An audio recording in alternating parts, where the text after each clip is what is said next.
Performance Lab. We are calling this Dig Where You Stand. The reason we're calling it that is because when we were doing some research, one of the librarians in Scholl's library taught us about Dig Where You Stand, which is the idea that you investigate deeply where you are. And so that's one of the things that we're doing with this collaborative lab. We're doing an investigative theater piece. We studied investigative theater, which means that you go into communities and you speak to the people in that community about some issue affecting their community, and from that you take the verbatim words from them and you turn it into some kind of story. So this is what we have done. We investigated Wellsville, and this is a culmination. We had some wonderful people. I should mention Rich Shear, Bill Emmerich, Diana Emmerich, and then a couple of people who wish to remain anonymous. And we interviewed them, and they interviewed them. I did not interview them. Andrew Harris, also, who did not choose to remain anonymous. And so this is what we've got.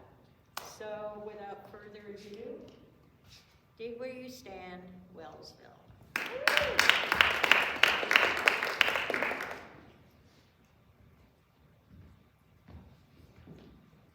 I've lived in Wellsville for approximately 30 years. I've been with ABI for 12 years. I'm a supervisor, love my job, very dedicated. I still live in Scioto, about 5 miles from the house I grew up in. And I used to live in the house across the road from the house I grew up in. My father's family came here in 1921 from Ohio. They were farmers. My mother's family came here in 1929, and they were an oil family. I was from Wellsville. Went to school in Nebraska for a year. Came back to Alfred U and worked out pretty well. Going into business with my dad and family footwear business. I graduated from Alfred University with my degree in clinical psychology. Got my degree in clinical psychology years and years ago. I married my high school sweetheart. We've always lived in Allegheny County, made a life here, and I went into retail. I grew up on a dairy farm. My father pretty well had my days planned out for me from the time I was old enough to wash the milk. Oh, delivering babies. I love delivering babies. Dig. Dig. Dig. Dig. Dig. Dig. Dig where you stand. Dig. Dig. Dig. Dig where you stand. Wellsville. Wellsville. Wellsville. Wellsville. Allegheny County, New York, USA. Wellsville was the location of encampments for thousands of years, including the Lamoka and Bruitan cultures. The latest native people, the Seneca, named Wellsville Gisua, according to a map produced in 1771 by Guy Johnson as the official map of New York State at the time for then Governor William Tryon. Someone's been reading Wikipedia again. The Seneca referred to the Wellsville area as the Pigeon Woods. Pigeon Woods? And it held annual festivals and encampments there to take advantage of the passenger pigeon. See memoirs of Captain Horatio Jones. At the time, passenger pigeons filled the skies by the millions, and the tribes and the bands came to Wellsville area from all over western New York and northern Pennsylvania to Gistigua to harvest the pigeons by the thousands. European settlers moved into the area by 1800. Nathaniel Dyke, a native of Connecticut and the captain of the... Wait, what about the pigeons? What? The pigeons. They're gone. They became extinct. Things change. Places change. There's loss. Change? Lost. First, there were the tanneries. Gone. The lumber mills, Gone. the oil wells, Gone. and the dairy cows. Mostly gone. Like the pigeons. Enough with the pigeons. Huh. Got it. But I like the pigeons. The Kmart. Gone. Dig where you stand. When I retired in 2018, it was 90 years old. I had been there for 50 of those years because I started in 68. When my dad started in 1927, it was called New House Shoe Company. New House was all one word. Mr. Hamilton came in from Buffalo in May of 1928 and bought New House Shoe House. It was here he worked in Buffalo for 14 years and purchased the building. The New House building, which he was going to name the Hamilton Shoe Store. It was named there in 1928. Wellsville was known back then from the 1890s to the 1960s for being an oil town. When I was growing up, there were about 26 millionaires, and for a town of 5,500 people. And a lot of other people were wealthy, and a lot of the houses up on North Main, they were built with oil money. And past the country club, there are even bigger houses. Men's quality footwear were manufactured in the Northeast. You can go to these areas today along the rivers, and unfortunately, this is one of the downsides of the footwear industry. What do they use to make footwear 100% of the time in the 30s, 40s, and 50s? Leather. What does it do? What do you have to do to a cow? Skin it, tan the hide, and turn it to leather. Tanning the hide, the word tanning comes from tannins, and tannins are, they come out of hemlock bark, which is very acidic, very strong chemicals.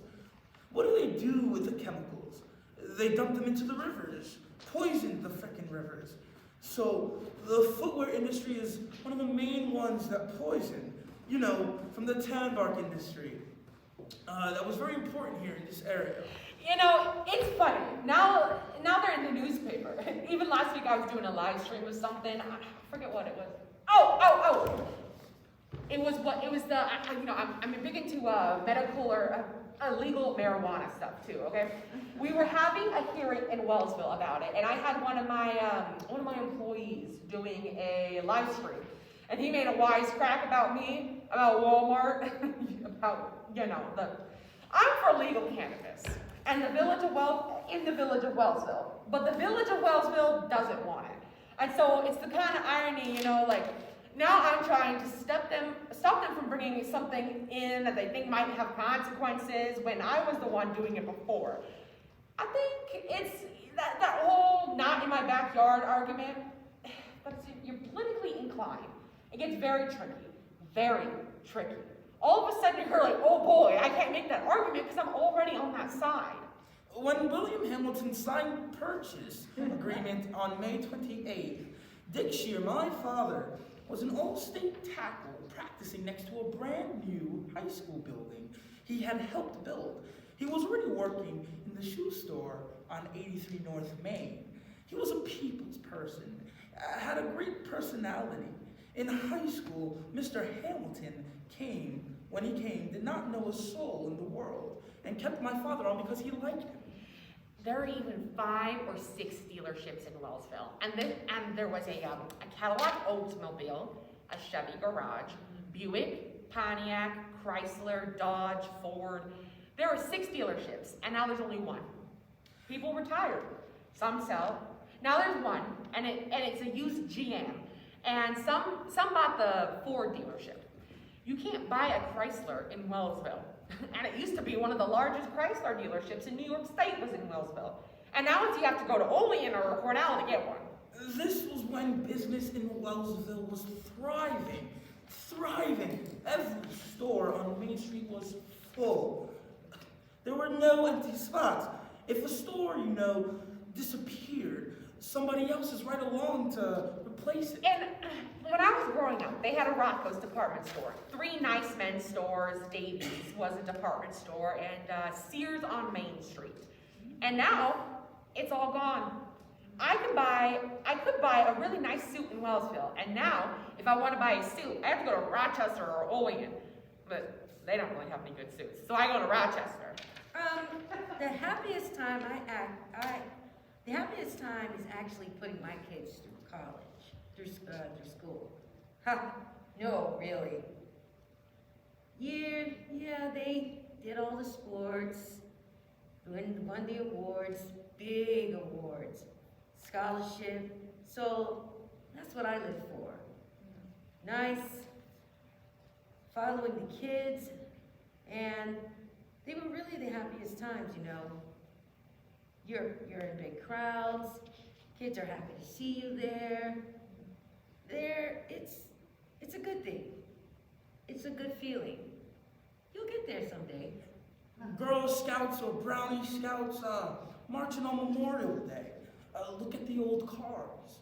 I was growing up in sneakers. Okay, yeah, I mean, the leather shoes are there, but we did, the kids, survive, even though all our sneakers looked the same.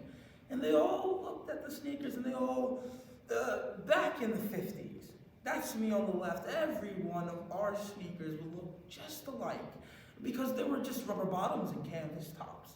Chuck Taylor canvas shoes were basically what we were wearing, and I remember they always had the holes in the sides, but we were happy as clams. And Dresser brand. They made the steam turbines, and they were sold to Siemens, and Siemens shut them down. So Wellsville lost about 700 jobs.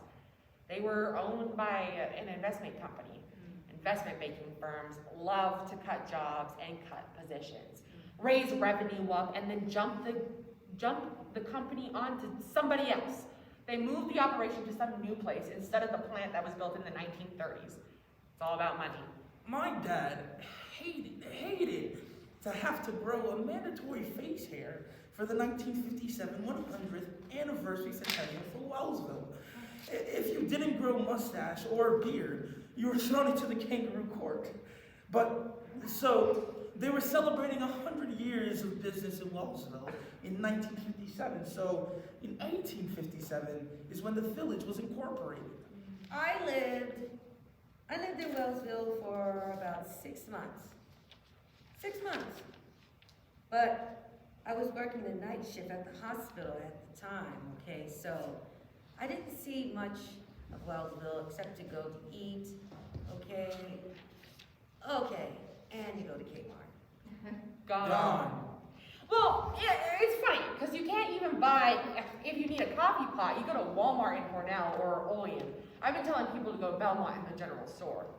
Kmart sold good quality products. My can opener breaks down.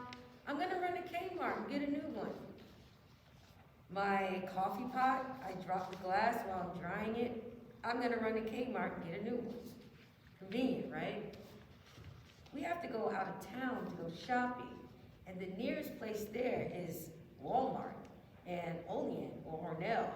But Hornell is half an hour from me, and Olean is 45 minutes away. So I don't go running out to get I would have gone to Kmart this week to get a new lasagna pan, but I'm not gonna go drive for half an hour just for one pan. Well, it's very inconvenient. I know we have a Dollar General and something else,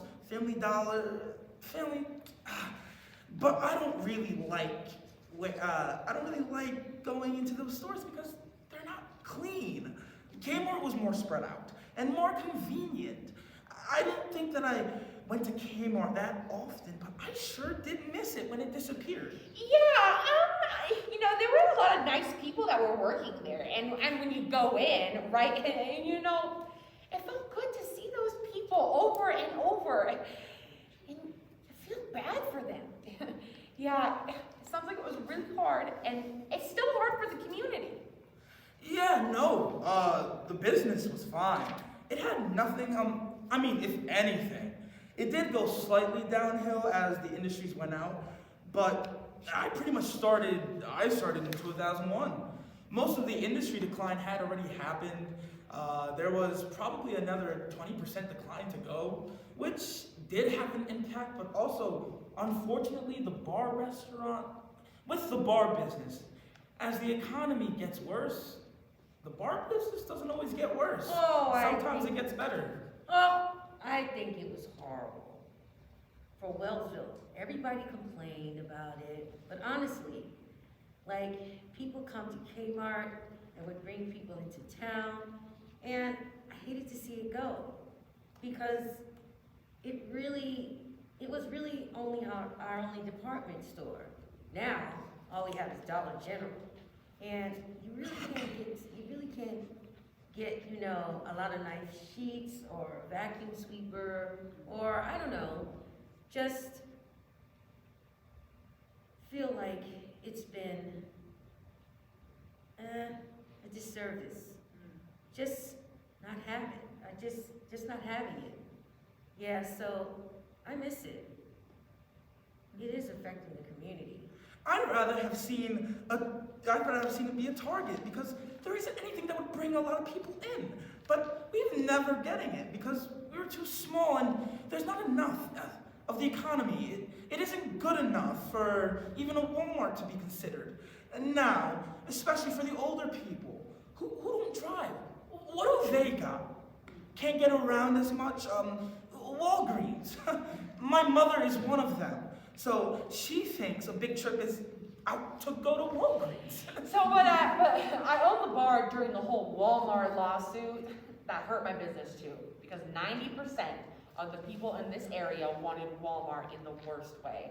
And I was a devil for being part of any way that denied them their Walmart. And they even said that to me, you know, I want my Walmart and I want it here and you can't stop me. I said, I'm not stopping you. You should get your Walmart, but you should be doing it legally. You can't get a Walmart if you don't follow the law. If you don't follow the law, I'm going to stand in your way. I thought it would be killer for us. I think it would decimate some businesses. For instance, yeah, if Walmart came with food, a food-friendly Walmart, it would really put a crunch on one of the family-run wonderful supermarket businesses called the Giant Food Mart. Well, it didn't really affect me because I didn't really use Kmart much. I'm not happy to say that, but I didn't. You know, I don't have a lot of needs. I just didn't go over there much. But as far as the community, I think it affected it terribly. They have no place to go for anything except our dollar stores. I feel like they, and myself, you can't even run quickly for a baby gift. If you have a quick baby shower, you need something, your appliance broke. You can't even run for a quick toaster. You have to go all the way to Hornell, which is quite a little trip from Wellsville. So I think it's really bad. I'm really sad. It looks awful. It's empty. I don't like that. When you bring friends into the community, they're like, where do you go? What do you do? Well, we go to Buffalo, Rochester, Hornell, Elmira, which is all a big trip. Yeah, some people can't afford that. It's not easy on them. They don't have the vehicles. It's not a good thing. So that part of it. And I don't like the fact that it took away probably quite a few jobs. I'd have to say they probably had to employ at least 50 to 100. I think that, I'm not gonna lie to you, I think that most of us have an anti-consumerism. Walmart is unique because their tactics because they're so big that they tell the local government that they will bring in local jobs, but they don't tell you is that almost a year after they build, they mount serious legal challenges with their taxes. But you have the best lawyers, and the towns think, oh, we're gonna get $1 million in taxes a year, but Walmart pays $1 million bill. And after that, they stop paying until you settle. Twins. Twins are interesting. Well, it's crazy because after the first twin comes out, oh God, twins. The second twin moves around and gets in a, you don't know what's coming first. We don't like it when they come feet first. right? Of course not, because then the umbilical first, or butt first, right? Because then, I'm sorry, oops. Or butt first. Because then the umbilical cord is out being squeezed, and you've only go 2 or 3 minutes before the baby is brain damaged. No oxygen. So we all gotta go, we all get a bit tense. Twins, even Dr. Miller, who never gets tense. We had patients that had triplets, but especially since the helicopter comes, we can't get to Buffalo or Rochester in 20 minutes, so it doesn't do well for a small town. COVID had changed everything. I know people who were stuck in New York City for weeks and weeks, and it has opened a lot of people's eyes. I thought it would be 9/11. I thought people would say, don't want to be here, but they didn't. COVID is different. The price of real estate has risen by 40% here in the last few years. One of our manufacturing plants just got a huge contract for wind turbines, and that's only going to get better. You know, I think you're going to see some major investors coming into Wellsville for renewable and for reviving the infrastructure. And I think that the service-based economy is already showing that people can work from home and they can work from anywhere.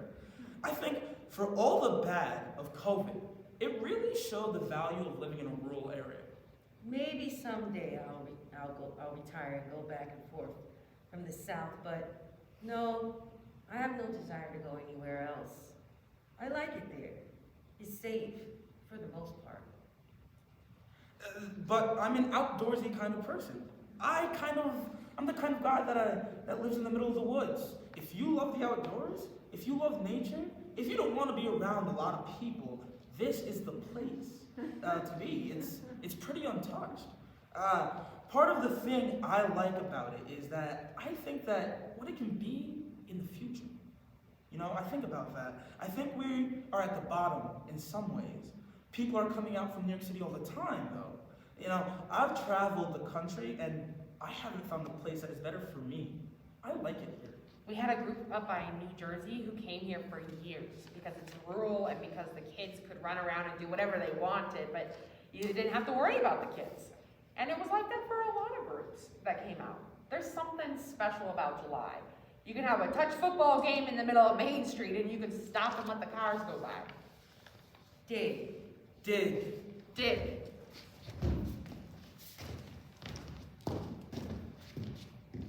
So, what are you going to do with this? How do you dance to this? Well, it's not necessarily a dance, it's a play. And I think we're just trying to tell the story of Wellsville. Wellsville's our main character here, and we want to know the lives and the stuff of the people and what they've been through, and why people stay. There are a lot of people who stay in Wellsville, and I want to meet them. What is it about Wellsville that makes people stay? What makes them still have hope like you do? Why do you think that it'll make it better, why do you think it will be better and the economy will grow? You know, I kind of want to get to the heart of that. Do you want me to explain? Oh, we're just asking questions. The name of the class is Collaborative Performance, so we're collaborating with the 4 of us, and we're also collaborating with everyone we talk to in Wellsville. And we are very much process-driven. We're learning how to ask questions, how to reach out to people, how to look at the world in a dramatic way, so that we can be inspired as theater practitioners and artists to create something of some substance at the end of the semester, but we don't have particulars on what that'll look like or what it'll be, because we're kind of just letting it happen as it goes. Do you plan on studying the process after the fact? Well, we've reflected on our experience every step of the way. So, investigative theater. The investigators perform. Yes! I flunked out. I friggin' blew out. I was playing rock and roll, spending too much time listening to music, you know, screwing around. I was daydreaming, sitting in my room, you know, looking out the window, playing music, thinking it's gotta be an easier way of working hard for a living. I'm not gonna go in there and bust my ass like my dad does. I gotta figure something else out. Well, I couldn't do it. I couldn't figure it out. If I had to do it over again, I might have gone into broadcasting, probably. I think. I probably would have worked harder, because I was good at English. That was the one thing I was good at. My dad thought I didn't have enough common sense, though. My dad said, "What are you up to, man? You're not going to. You're just like I was in school. You don't like it. You're going to have to get off your ass and work your ass off. It's the only way you're going to survive, and you're not going to make anything of yourself." And I listened to him, and he was right. He was 100% right. He was a great teacher. My father was. As much as I disagreed with him, my favorite memory was his kindness. You know, he'd be blustery, but he'd always forgive. I remember the time, Thanksgiving, 1969. I came downstairs. We were having Thanksgiving dinner, and I had a pair of striped wool pants. Now think about it. You know, hair down to here, and which he hated. And he couldn't stand rock music. Couldn't stand it. But I came downstairs in these brand new pair of striped pants. Came down and he said, "You're sitting at our Thanksgiving table. You're not sitting with those pants on. Get back right upstairs and change them." Here I am, 19 years old. You know that didn't go over well. And then I said, "Fine, I'm gonna get out of here. See ya. Enjoy your freaking Thanksgiving." And I walked right out that door. I walked a couple of streets. I walked for half an hour. I started thinking, boy, it's cold. And everyone's inside and enjoying their Thanksgiving dinner. And then all of a sudden, a pair of headlights comes up, and it's my dad. And he said, "Get in." He says, "Come back." He says, "I don't care if you're wearing the striped pants. I just want you at the table." And I said, "I'll go up and change my pants. Don't worry about it." But that was the kind of person he was. Taught those strong values, but would always forgive.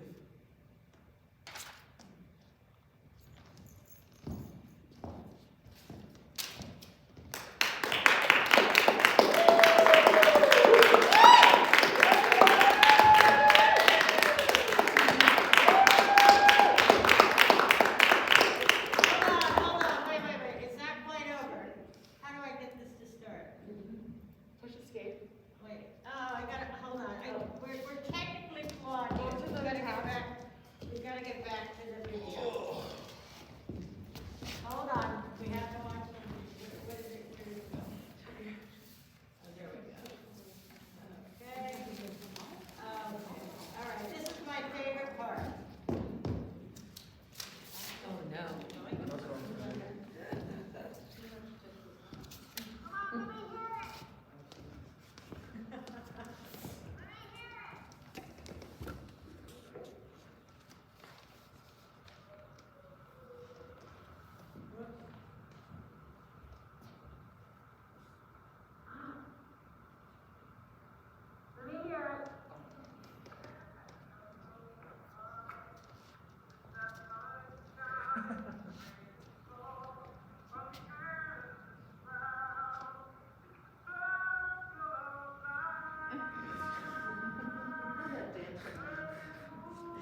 Thank you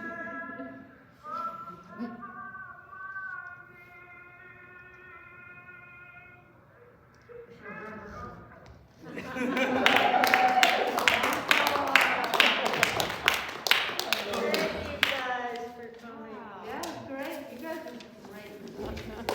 I love this road, and I've been here a million times, and there are some things I know and so much I didn't know. It's great. So, no, I'm super proud of them. And Maureen, thank you for your idea. Six baby, or what did you say? I love having babies, or I love birthdays. That's Diana. Oh, Diana. Babies, I love delivering babies.